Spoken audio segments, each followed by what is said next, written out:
8h42, Tiffany, depuis 6h ce matin, nous nous intéressons au cinquantenaire du traité de l'Elysée. Alors officiellement, ce sera la semaine prochaine, le 22 janvier, dans une semaine tout pile. Mais c'est aujourd'hui que nous avons décidé, et d'ailleurs toute la semaine, sur les ondes de Radio France et notamment de France Bleu Alsace, de décliner cet événement qui a donné un nouvel élan aux relations franco-allemandes.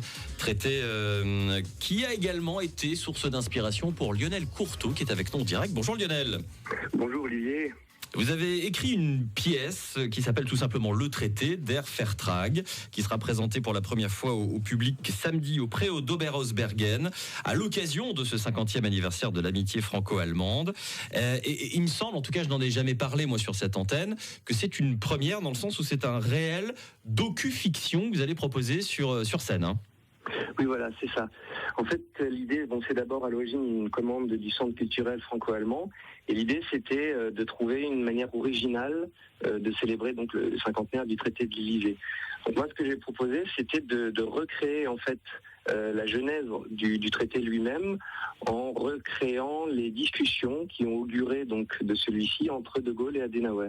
Donc le spectacle va démarrer en 58 lors de la première rencontre entre les deux hommes. Ça se passe à la Boisserie, donc au domicile de Gaulle. Et puis on voit tous les enjeux.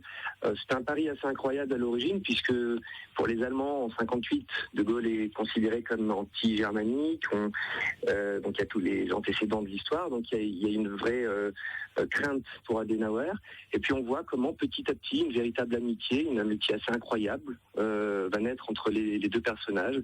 Et donc le spectacle va raconter les 5 ans qui se déroulent de 58 jusqu'à 63 avec la signature du traité. Et vous avez, Lionel, vous avez scrupuleusement respecté l'histoire. Oui, bien sûr. L'histoire avec un grand H. Oui, tout à fait.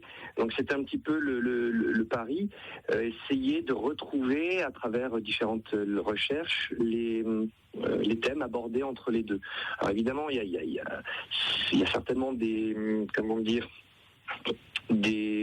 petits détails que j'ai pas pu aborder, mais globalement on essaye de retrouver tout ce qui a pu se passer entre les deux, et on raconte comme ça événement par événement tout ce qui se passe. Une voix off permet d'enchaîner d'étape en étape. C'est pas l'intégralité évidemment. Pour l'occasion d'ailleurs, je vais sortir un livre qui s'appelle Le Traité de l'Elysée, qui lui va raconter les 5 ans dans l'ensemble, mais sur la pièce, c'est évidemment une synthèse. On va essayer de tenir en 1h15 le récit, parce que c'est quand même assez intense, et ça va raconter donc l'essentiel de ce qui se passe de 58 à 63. Alors, si on aurait envie de comprendre vraiment tous les enjeux qui se passent entre la France et l'Allemagne à ce moment-là, c'est vraiment très intéressant. Alors, ce qui n'a pas été évident non plus, c'est de donner vie au personnage sans tomber dans le grotesque. On va pas non plus commencer à essayer de faire une sombre imitation de Gaulle. Comment avez-vous réussi à gérer tout ça ? Avec la distanciation, en fait, on a choisi, après une longue discussion avec les comédiens et toute l'équipe artistique, on a choisi de travailler parfois avec le texte en main et de mettre effectivement une certaine distance. On n'a pas voulu, dans la mise en scène, mettre De Gaulle et Adenauer sur le plateau.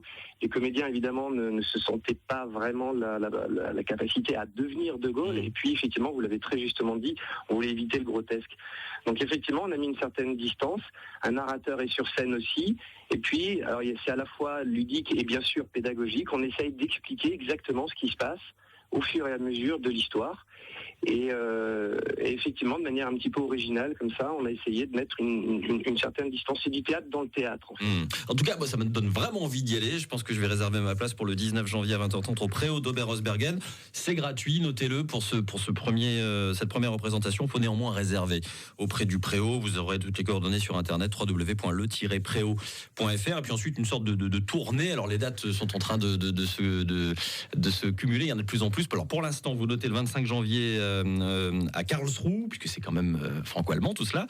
Le 26, le lendemain, au théâtre municipal de Montbéliard. Le 2 février, à l'Odyssée de Strasbourg, c'est un samedi. Et le 5 février, au théâtre municipal de Colmar. Lionel, on était ravis de discuter avec vous ce matin. On vous souhaite plein de belles choses pour la première. Bonne dernière ligne droite et puis longue vie, puisque ce n'est peut-être que le début d'une très belle aventure à ce traité que vous avez écrit. À très bientôt, Lionel. Portez-vous bien.